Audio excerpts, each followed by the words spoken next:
morning.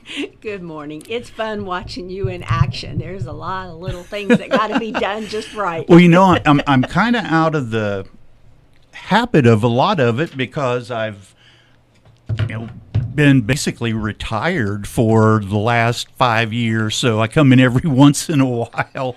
But it's getting used to different systems, and you can see behind you that we've got our new network that's getting ready to go online. So, Okay. well, let's talk about the latest at the Community Foundation. Oh my gosh. I always think it probably looks boring to anybody that just walks past, but there's not a day goes by that something new doesn't happen to pop up, and it's never boring. Never boring. We did get our windows tinted through a grant from Main Street, Greensburg. I hope that's who the grant came from. That's who we worked with. Anyway, so we got our windows tinted to help keep the building like heated and cooled more efficiently. The only thing is, you can't see in now, and it seriously looks like we're closed all the time because it is that good. It blocks out all the UV. We can see out, but also I told the girls we're going to have to take our vitamin D early this year because it's almost like you're not getting enough sunshine because we're so used to having those big plate glass windows. But we are open. Yeah, I was going to say you either need to get an open sign to put in the window, Yeah. and you all need to start taking vitamin D supplements. But it's really nice and it's clean and it just, I don't know, it looks good when you walk in, more modern. I've been there 11 years, and we'd had blinds hanging in there since I don't know when, that we had stapled the bottoms back on them. The little weights had fallen out of them. We'd stapled them back. The staples were rusting. And the heating and cooling we're tracking, and we do think it's making a difference in us running the utilities. So that's the overall goal, was to try and cut down on trying to cool it when the sun was hitting it and trying to heat it in the winter. So hopefully that makes a difference. Yeah, I would think. But just don't take it for granted just because it looks like we're not there, because you can't even tell when the lights are on inside. It's so weird. Yeah. We did it, and the United Fund did it. We applied together for the grant so that the whole first floor of that building looks, the same. So they're experiencing the same thing we are. Yeah, it's definitely going to help you with those utilities for sure. Yeah. Those old brick buildings, they're beautiful, but they're not the most heating and cooling efficient. The bricks hold some heat. Anyway, now we're down there on the corner of Main and Broadway, and we love our window on the world of everything that's going on downtown. So we just got to watch all of the hurried up activities to get the square ready for Fall Festival. And then I also belong to Rotary, and we showed up at 7 Friday mornings, Rotarians did, to help do the pop-up tents for all the vendors and to put the trash cans out. And those lights that they strung around the square, I wish they'd just leave them and use them year-round. Those were so pretty in the morning. And who knew it was still dark at 7 in the morning, but it is. Yeah. Anyway, it was really, really nice downtown. Now, wasn't it crazy how many vendors were there this year? It was unreal. I actually told the ladies in my office we were going to work remote because that's the parking. We knew parking would be at a premium downtown. And if, where we park is where all the people the 164, I think I heard Jeff Emswaller say yesterday, like 164 vendors, it was a record. They all had to get their stuff downtown, get it all unloaded, and then park off-site. And, parking was just, I don't know how big the radius was, that they were just tucking things here and there, anywhere they could find a spot.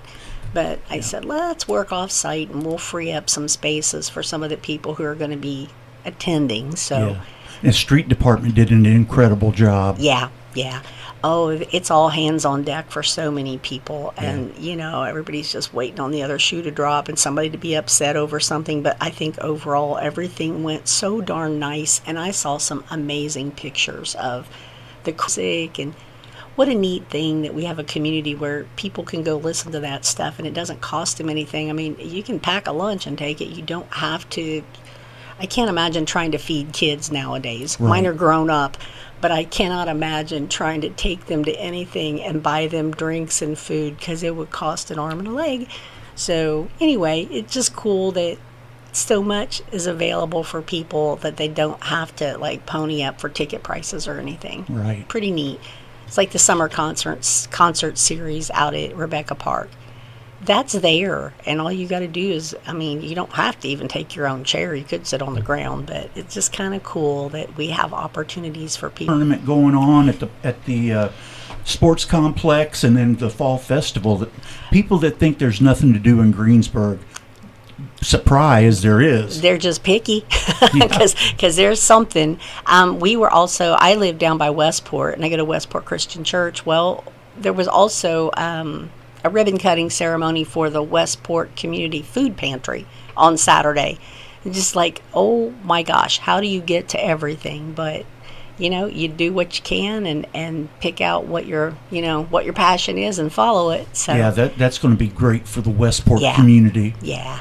It's really super nice. And then the people who are volunteering to run it, I mean, they're all just as genuine as they can be and happy to help. And I don't know, I heard maybe Chris Ramey picked it up, a little snippet from Scott Henderson on the radio yesterday about how far people are coming.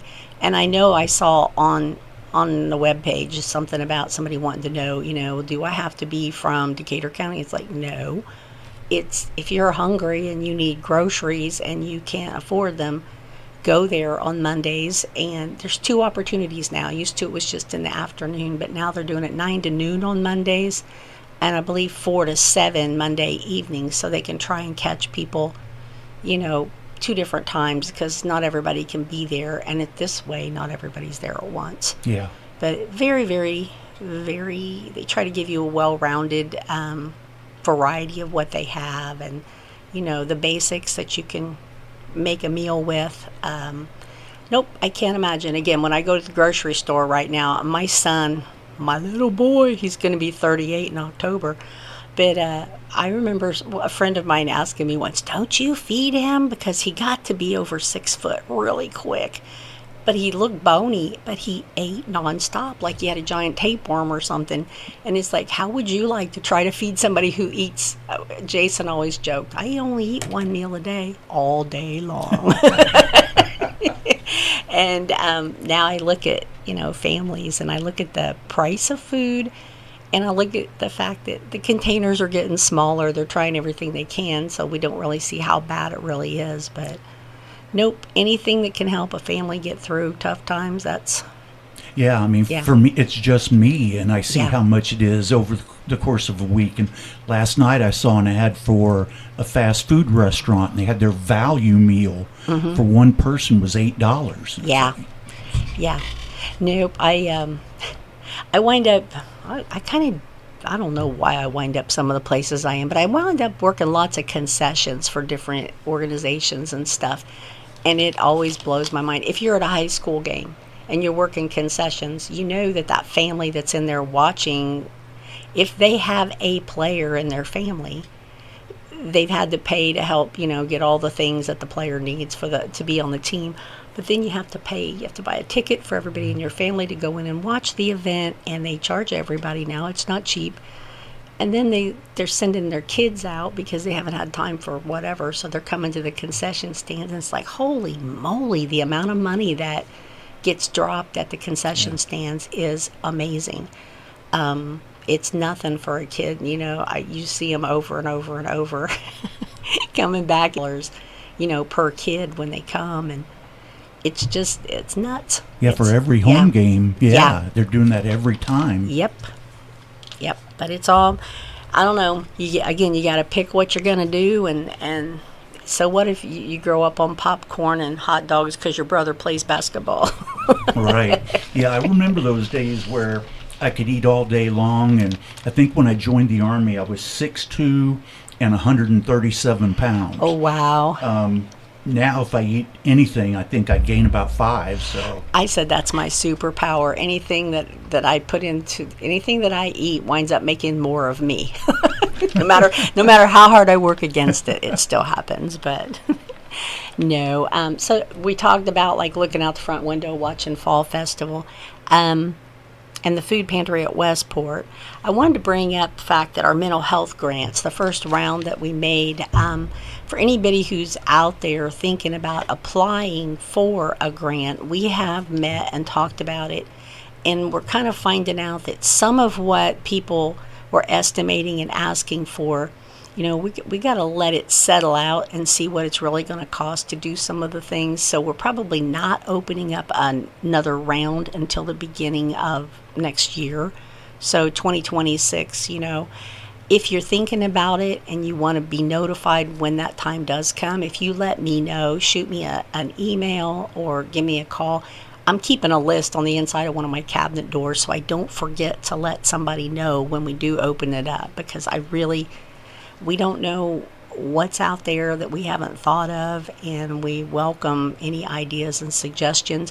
And if you want to be made aware of when that is going to happen, shoot me an email with your email address or get me a phone number or something so I can let you know when the time does come.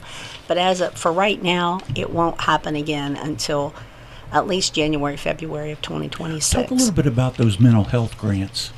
Okay, it's kind of... It's a broad spectrum of things.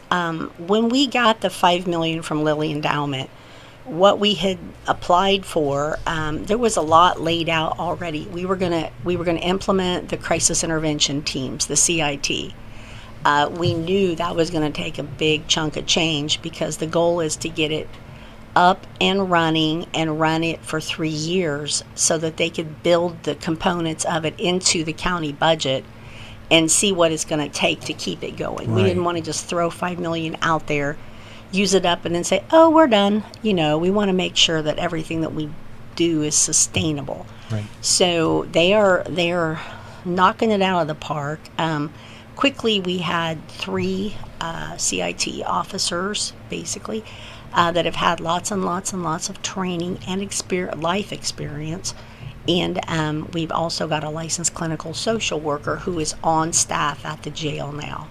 And something that hit me early on before we even applied for this, was when I met Mike Eggleston. I had found out, it was weird, right here in my own county, I didn't know what was going on, but an engineering company that I was using to help me do the surveying said, "Hey, do you know your jail commander, Mike Eggleston, is trying to do crisis intervention, and this would cover a lot of the things that were coming up during our community conversations." So when I met him and he talked about how heartbreaking it was to see people jailed, that the only reason they were there is because nobody knew what else to do with them, but it was a mental health thing and they needed some kind of support network. And he said, and worse yet, when you let them out, you can see that there they stand. They don't know where to go or what to do next. He said either the jail or the emergency room. Those are the 2 places that people turn when they don't know what else to do with somebody who's in crisis. And that ties up, the jail is not a mental health professional place. And the ER, they've got people bleeding to death, and then you have people who are in mental health crisis, and there's such a broad spectrum of why people might be experiencing mental health crisis.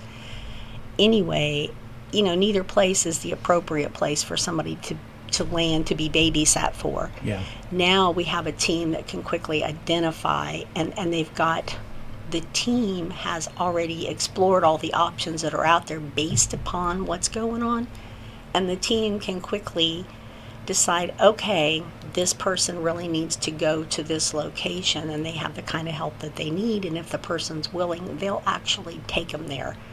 And it's not a long drawn out, somebody's got to call somebody to make sure it's okay. They've already got all those things worked out ahead of time.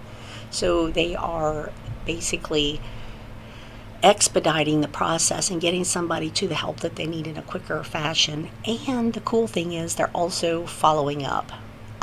They're not just, "Oh, we're done with you," and checking a box. They are checking back in with those people.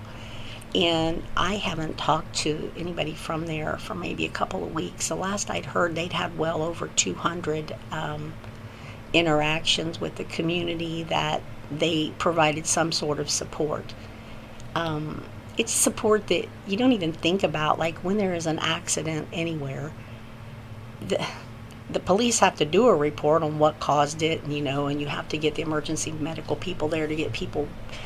But you have people who are impacted who were just innocent whatevers in the whole process, Right. and they're going to have some mental health trauma too. So it's really cool that we have people who can show up on scene for that and say, is there anything I can do for you? Is there somebody I can call for you?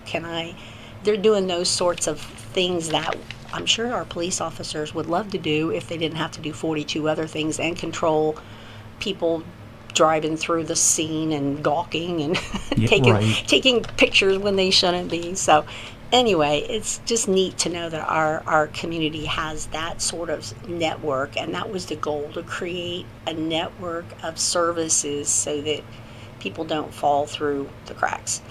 And we're still working with like the hospital, the schools, the community health care clinic. There are a lot of different pieces going on as they figure those things out, then we can figure out what sort of funding will help fill in a gap. I'm trying to think. I was writing notes out in the parking lot, but healthcare clinic, they're trying to expand their footprint. They already offer like basic, somebody needs to go be seen, they are underinsured or uninsured, they can go to the community healthcare clinic there in the Walmart or Rural King Plaza. Anyway, they have dental, and we've given grants to help with get the dental thing up and running. So that should be like in the works now, where if they could get the updated equipment, then IU School of Dentistry could partner with them and send their students down to help do stuff. So they're more than just lining them up and yanking teeth. They Right. can get some practical experience. So, and then the healthcare clinic's wanting to expand and offer some mental health services too, which makes sense. If somebody has really good insurance, you might not be able to find what you want right away. And sometimes the stigma associated with mental health, people are self-conscious about seeking the help because everybody knows everybody in a small town and da da da da da. Well, if you have really great insurance, you can drive yourself someplace else. But a lot of the people who are underinsured or uninsured, they also don't have transportation. So having a local place that people could go is very crucial to addressing, the largest need that we have. Right. Speranza House. So Speranza, and I feel terrible because I can't remember the name of the men's group out on Moscow Road, and we have the Ark where the homeless shelter used to be. But we have so many really quality places now that are offering services like addiction services and that sort of thing. And they're doing a really good job of it. So for a small community, we've got some great places there that are trying to meet these needs. And Speranza requested, and we gave them some funding out of mental health because they found out that once women have went through their program, they're coming out the other side of it and they're wanting to help. And so part of what they receive from us is so they can create a program so when those ladies do make it through Speranza's process, if they have that desire to help others, it'll help them become recovery coaches.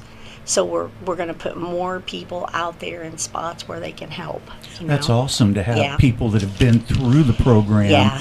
that you can talk to somebody and share your experience and the highs, the lows, the good, Yes. the bad, all of it. It would be totally bogus for me to try and counsel somebody who's going through something like that. The only thing I've ever been addicted to is chocolate, and I don't know what it would be like, and it's hard for me to wrap my head around like what that's like. It's like when you go to a funeral and you tell someone, oh, I know just what you feel like. Well, no, you don't. Nope. No, you don't, unless you've been in their shoes and been through what they've been through. It's just kind of really weird for you to try and counsel somebody. And I think that there's, the reality Yeah. that other people have gone through it and have made it through that's going to be something to cling to meet somebody who knows where where you're at and that you can get through it. So we're tickled with all the services. We've also given grants to both school corporations. not necessarily what all they ask for, but we're stepping back. We know that through this whole CIT process, there's going to be a lot of training that's going to be available, cheap or free, just because of what's going to continuously be offered. So they didn't all get exactly what they were asking for, but each got something that's going to help. I think the county schools got something to train more teachers in a program they've already implemented at the elementary level. Well, it's working well, so they wanted money to train the new elementary teachers, but also to train high school now to see if it'll work with the older students. So we gave them that. We didn't give them the extra money asking for like certifications, because you know what? If you care, you care, and the certifications are nice, but not necessary to try and get this rolling. Yeah.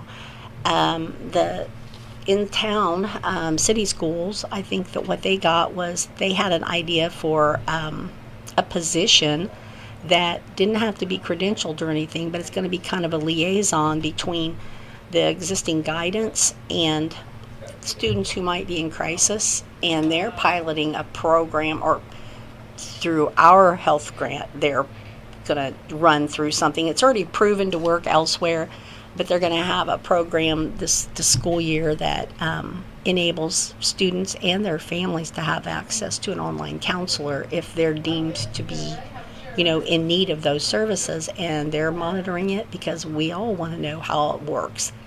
Is it going to be utilized just because we're paying for it for a year? Is it going to be something that makes a difference? And so they're watching it, and those kind of things might be something that we expand upon. Or if people don't use it, it's going to go bye-bye. Yeah, but yeah, because exactly. all of it comes with a price tag. But anyway, and let's see, what month? You were saying something to Mark earlier, I think, about how this month has flown It's by. almost October. Ugh. My little boy's almost 38. Slow down. Anyway, so it's the time of year when people, our government, you gotta love them, but there's this thing called a required minimum distribution, and for tax purposes, people who are, I think they change the law all the time, it's 71 and a half maybe.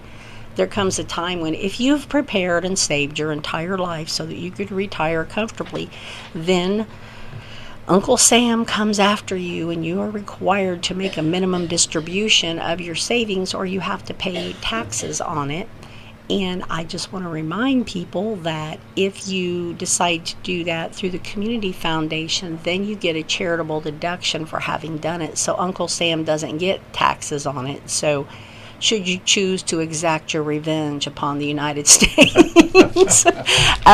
We are there, and we have a lot of really cool things that are going on. In addition to just being able to start a fund, to do grants or to support your favorite charity or whatever, we've also got what we call pass-through funds right now. Generally, our model is when you make a gift to a fund, it is endowed, and we only ever spend a small percentage of the earnings so that it's there forever, and every year we're going to have output and be able to do stuff. But there are some community projects going on that we don't endow the money. You still get your charitable deduction paperwork from us, for whatever you donate through us, but you can help with projects that are going on in the community and get a charitable deduction on top of it because we're managing the money. It's kind of like, I don't know, I shouldn't say this on the radio, like legal money laundering or something.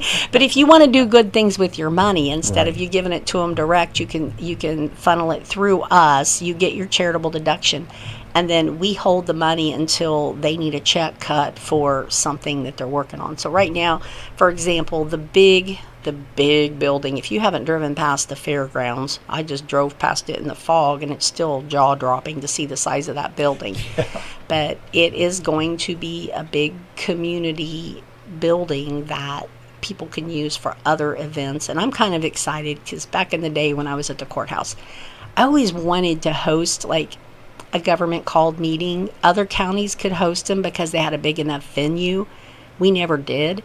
But you would have all the clerk would go out and get to see neat stuff about that particular area, and then have their meetings during the day. And we're going to have a spot big enough to do stuff like that now, to hold bigger conference, to fathom, but they say it's going to like hold 600 people Yeah. or something, and it's going to have all the tables and the chairs and the whatever. So it's going to really be nice, and it's going to have a good sound system, because if they don't, it's pointless. But anyway, we're holding funds for that people are donating. So should you choose to want to help support that kind of thing, you're welcome to make your required minimum distribution. Or I don't care if it's $5 that you want to put towards it, so you can say you helped. You're welcome to do that through us. Oh, awesome.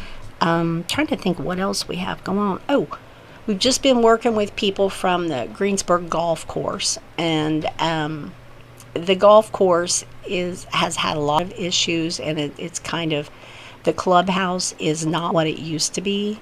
And it used to be a place that people could rent for, baby showers or wedding anniversary parties or whatever, but it's really been in decline. So there are a group of people who are getting together and raising funds specifically for fixing that building back up and making it available to the public.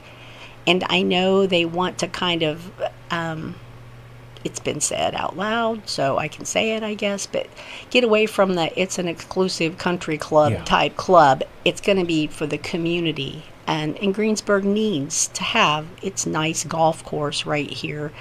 So anyway, the funds to help fix the clubhouse back up are being deposited through the Community Foundation right now for the renovations, and that way we make sure that it goes towards the renovations. So Good. anywho, if anybody's interested in making a difference out there, they are currently getting their ducks in a row, and we've already had some donations made. So it's exciting times. Everybody wants to make something better somewhere, and if it's not your cup of tea, then you know what? If there's something else that is, or you have a passion and you want to make a difference, you can always come talk to us, and we can work with you to see if there's a way we can help you make something happen. Yeah.